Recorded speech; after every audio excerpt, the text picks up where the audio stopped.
Vamos conversar, gente? Vamos agora para um assunto super sério. Vamos falar sobre adoção. Olá, tudo bom, Olá, meninas? Bárbara, Estamos Kelly, aqui, como é que vão? Tudo bem? Boa tarde, tudo bom com vocês? Tudo Luciana ótimo. Simon, de Paula Leite, que é juíza de direito, vai conversar com a gente aqui hoje no nosso programa. Tudo bom com você? Tudo bem, Seja você? muito bem-vinda, viu? Obrigada. E também a Ana Bernal, que é advogada, também vai participar desse bate-papo super importante aqui hoje comigo e com a Babi. Sejam bem-vindas todas Muito vocês, obrigada. meninas. Obrigada. Olha, um adendo aqui, já que a gente está falando de advocacia, tem muito. Estou com o presente que a doutora Ana Bernal me deu de aniversário. lindo! Olha só, tô chique, não tô? Tá. É, não, um anelzinho aqui. O dedo já veio de fábrica já. É o que O que anel- foi, é, o dedo? O dedo, não, o dedo Não. já veio de fábrica, eu tô com o anelzinho. Amei, viu? Muito obrigada pelo presente. Estava em atraso porque você fez aniversário já, estava em atraso. É verdade. Bom, gente, vamos falar um pouquinho agora sobre essa questão da adoção. É super importante. A gente começou o nosso programa falando sobre a questão da adoção dos pets, né? Que hoje está bastante em alta. Mas a questão da adoção de crianças e adolescentes ainda é um tabu para muita gente. Ainda tem muitas dúvidas, né? Para a gente sanar. Então, eu quero que vocês me falem um pouquinho no âmbito aí, tanto da parte de advocacia, quanto a questão, né, da justiça. Como é que funciona hoje para você conseguir adotar um bebê, uma criança? Como é que funciona isso? Então vamos lá. Bom, quem está nos assistindo, então vamos tentar tirar, desmistificar esse assunto que não é tão complexo assim, muito pelo contrário, a legislação tem vindo a se aperfeiçoar durante todos esses anos para tentar deixar mais claro e mais simples e mais célere esse processo de adoção. A adoção, ela é o último extremo. Então, uma criança só vai para adoção quando ela efetivamente não tem como ficar naquele lar da família natural.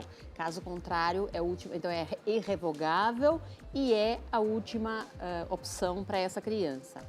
A legislação vai se aperfeiçoando no sentido de reduzir esse prazo. Então, hoje, um processo para adoção, em média, são 120 dias, podendo ser revogado por mais 120 dias. Mas temos que lembrar que essa adoção tem que trazer benefícios para quem está sendo adotado. Então, é isso que sempre é avaliado numa adoção. Entretanto, mesmo com essa mudança legislativa que houve no Estatuto da Criança e do Adolescente, ratificado pelo Código Civil e também pela Lei de Adoção em 2009, ainda assim nós temos números que foram agora em maio de 2024 lançados pelo CNJ, que é o Conselho Nacional de Justiça, que traz números que nos fazem uma pergunta. Eu vou lançar a pergunta e vou pedir para a minha colega responder, a doutora Luciana, que é a seguinte: temos 4.800 crianças disponíveis para adoção, 36 mil famílias habilitadas a adotar. Olha Tem alguma isso. coisa que não Tem. fecha, essa conta não fecha. E eu vou deixar a minha colega Luciana responder um pouco no decorrer da nossa entrevista sobre esse ponto tão divergente. Então, gente, boa tarde a todos, boa tarde novamente. Isso se deve ao fato dessas crianças que estão já disponíveis para adoção não terem aquele perfil que é almejado pela maioria, que é idealizado pela maioria, que reflete os preconceitos da nossa sociedade. Então, a maioria busca crianças recém-nascidas, brancas ou pardas num segundo momento.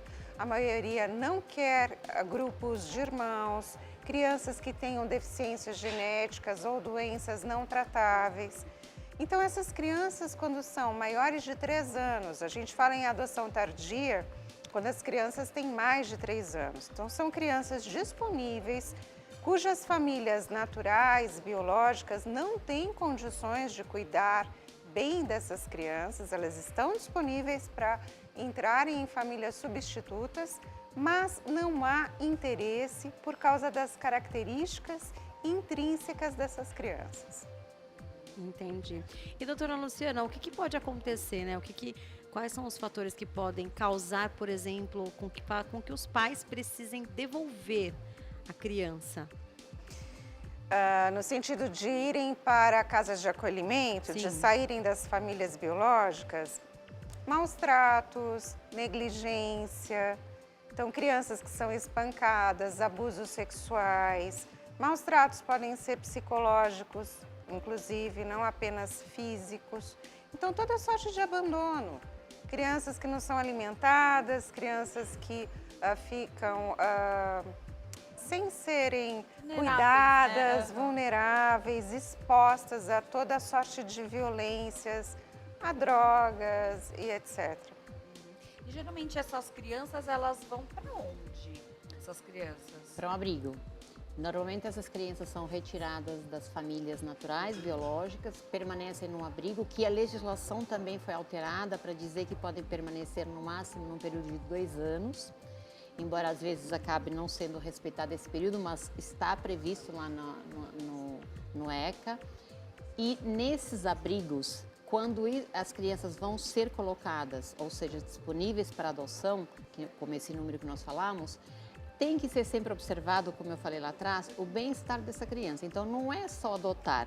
Como a doutora Luciana falou, tem muitas pessoas que idealizam uma criança. A pessoa que idealiza essa criança realmente está apta a exercer a paternidade e a maternidade? Porque quando nós somos mães biológicas ou pais biológicos, nós também não fazemos escolha qual tipo de filho que vem, né? Exatamente. A gente não escolhe caráter. E muitas vezes essas adoções, as pessoas tendem a preferir, e a doutora Luciana falará isso muito bem, o tipo de criança que é escolhida. E nem sempre é esse tipo de criança que está no abrigo necessitando desse amor. Então, o que tem que ser sempre observado é o que o artigo 227 da Constituição Federal fala, é a proteção e o melhor interesse da criança. Então, qual é o melhor interesse? Boa educação, alimentação, cuidados médicos, saúde, lazer. Isso é o básico que tem que ser ofertado para uma criança. Se não for vislumbrado essa possibilidade, como a pergunta que a Kelly falou, qual a forma de vir a perder essa adoção? A adoção ela é irrevogável, não é para ficar assistindo. Agora, se a criança está em perigo, com certeza esses responsáveis vão ser responsabilizados, como os pais biológicos também serão. Perde Se a não guarda, oferecerem, tem perdem isso, a né? guarda, justamente porque não ofereceram para aquela criança, para aquele adolescente, o que realmente ele tem como necessidade. Entendi. Eu tenho uma prima minha que ela tentou 11 fertilizações, aí não conseguiu. E aí o médico falou, agora você não pode mais tentar fazer fertilização, você vai para a fila de adoção. Ela entrou na fila de adoção, é uma pessoa que é maravilhosa, meu primo também, são pessoas que têm condições financeiras, tudo certo, gente, não tinha o que desabonar. Mas não foram aprovados para adoção porque disseram que eles tinham horários de trabalho muito complexos, vamos dizer assim. Nossa. E até hoje eles não conseguiram adotar uma criança e acabaram desistindo.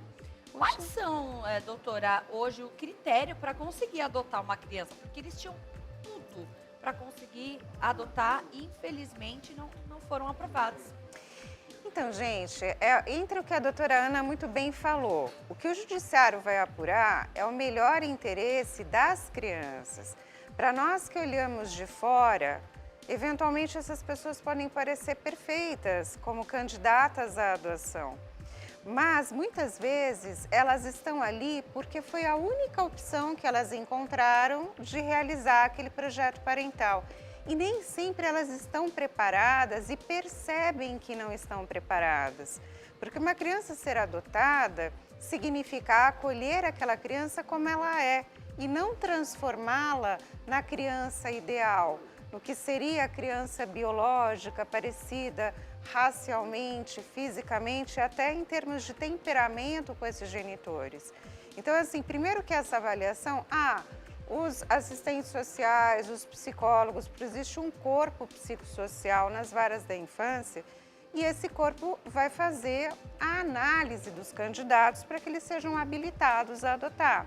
Podem falhar? Claro que podem falhar nessas avaliações, mas essas avaliações não são únicas, baseadas apenas na visão do psicólogo. Existem outros elementos. A criança, ela tem que funcionar junto com aquela família.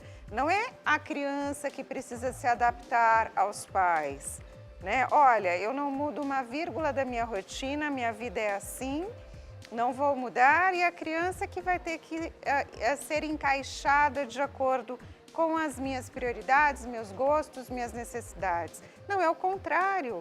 É um projeto de família. Então, esses pais, esses pretendentes também têm que estar dispostos a alterarem algumas dinâmicas para que possam acolher essa criança enquanto família, enquanto um filho, que apenas eles sabem que não é um filho biológico, mas de resto é um filho por inteiro, com todos os direitos, com todos os deveres parentais. Então, assim, nem sempre a visão que nós temos externa das pessoas corresponde à realidade interna delas. Nós não sabemos ao certo se elas de fato estão ali abertas para uma adoção. Mas tem alguns critérios, por exemplo, que de lei, tem que ganhar tanto salário mínimo, tem que ter algum critério assim? Não. Os requisitos objetivos para uma adoção: a pessoa ser maior de idade, ser capaz e ter uma estrutura para a criança. Isso é subjetivo. Tá.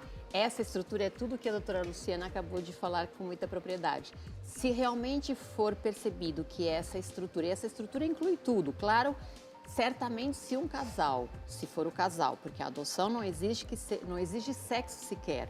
Então, mas quando é feita por um casal, ou seja, por duas pessoas, vai ser avaliada a estrutura familiar. Como é essa composição?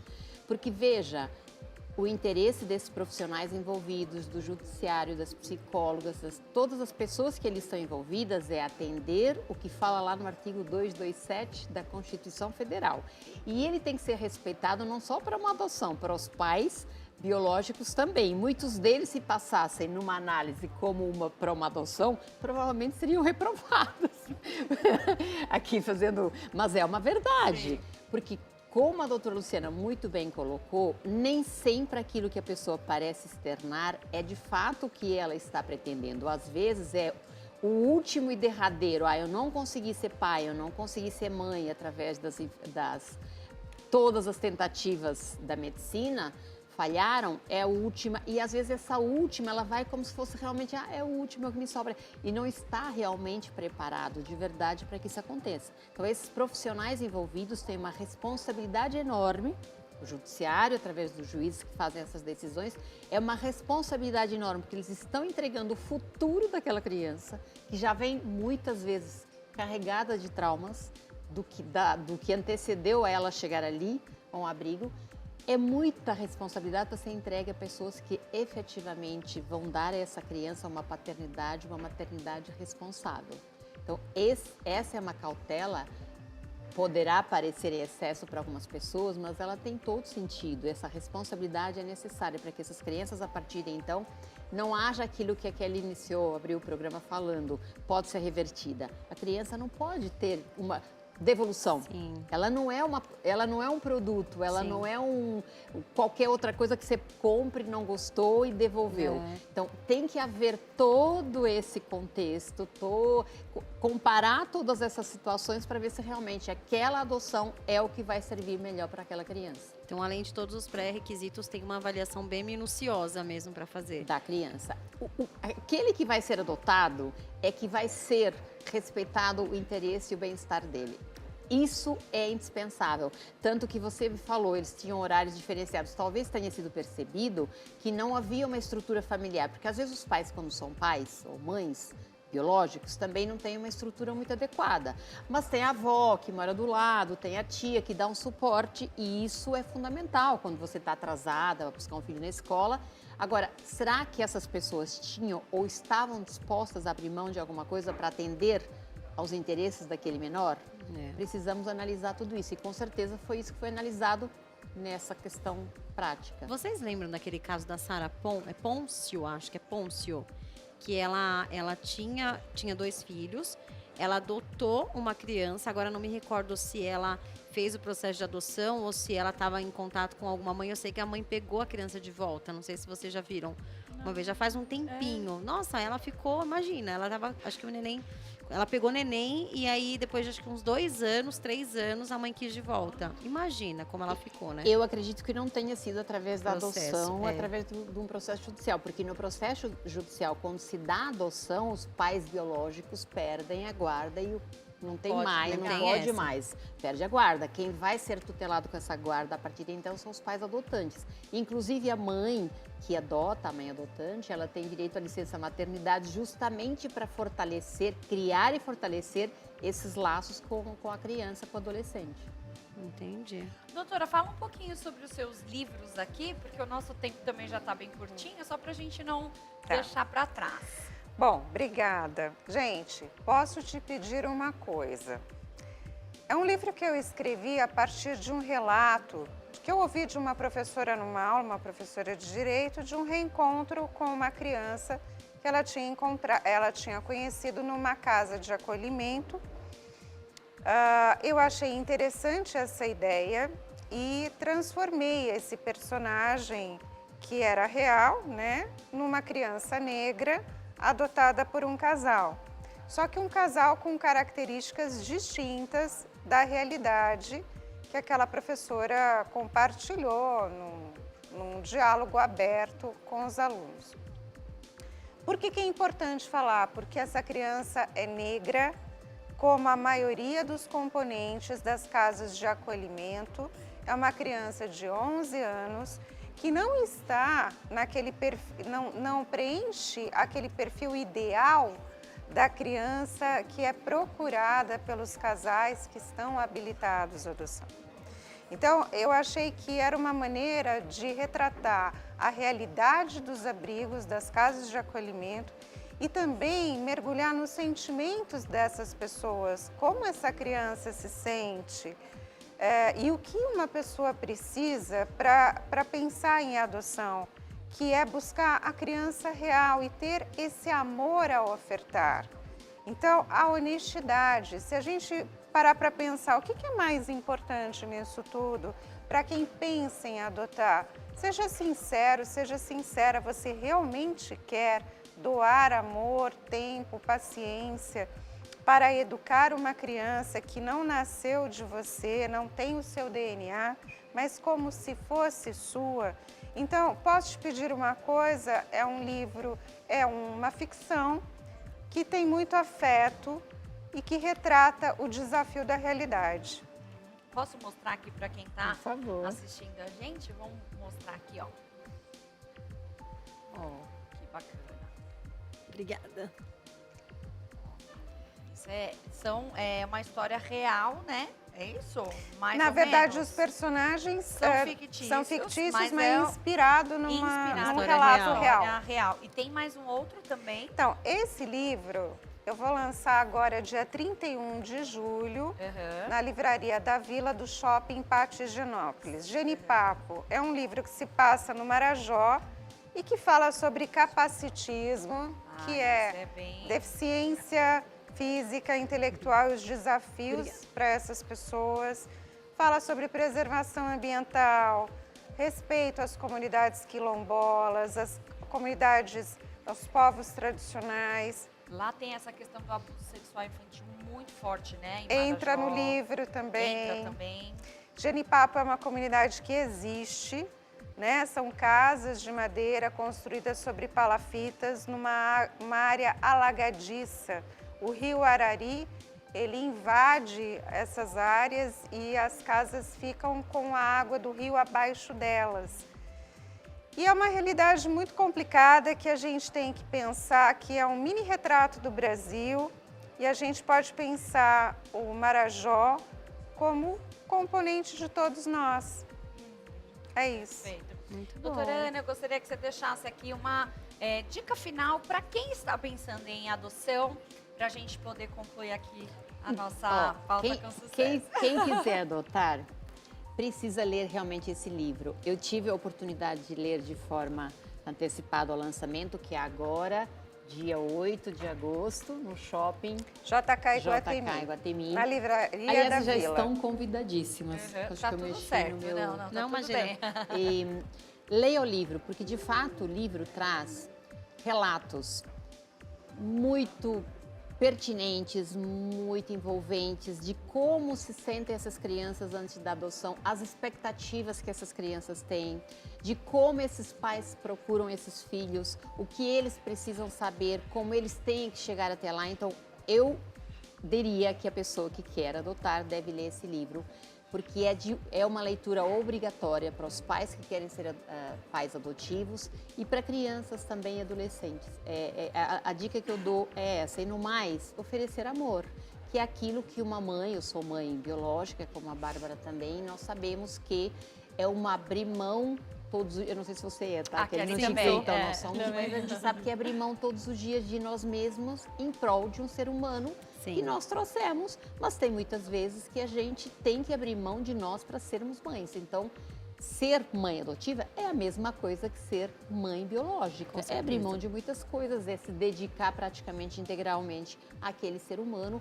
Então, se você tem esse amor, essa predisposição, essa vontade, seja uma mãe adotiva. Sim, tem muita criança precisando de amor, de cuidado, de zelo, não de maus tratos. É isso que as crianças precisam. E não há diferença, é bom até a gente aqui lembrar, entre filho adotivo e filhos biológicos, que ainda é algo que é muito perguntado. Recebi recentemente, aqui rapidamente no meu Instagram, quando abrimos lá aquelas caixas, uma pessoa me perguntou, eu sou mãe, eu adotei um filho e depois eu consegui engravidar, teve outro filho. Quem vai ser meu herdeiro é só o meu filho biológico, né? Sim, gente, é filho. Filho adotado e filho biológico têm os mesmos direitos. E devem ter os mesmos cuidados, o mesmo amor, né? A lei também modificou isso, então não há que se falar em diferenças. Então, é isso, é o amor, é dedicação, porque tem que haver muita dedicação. Já passa pra gente aqui os seus contatos. Muito obrigada, doutora Ana, mais uma vez aqui com a gente. Eu sempre adoro receber vocês, você sabe, né? Eu adoro ser recebida por Luciana. você. Também muito obrigada, doutora. Também. Obrigada Todos a vocês. convidados antes dos meus contatos para o lançamento desses livros incríveis, dia 31 de julho no Shopping Pátio Higienópolis e dia 7 de agosto, 8 de agosto no Shopping JK Iguatemi. Todos convidadíssimos. Livraria a partir da das Vila. 18 horas, Livraria da Vila. Meu Instagram, advogada Ana Bernal, meu Face, Ana Bernal. Doutora Luciana, por favor, também passa suas redes pra gente.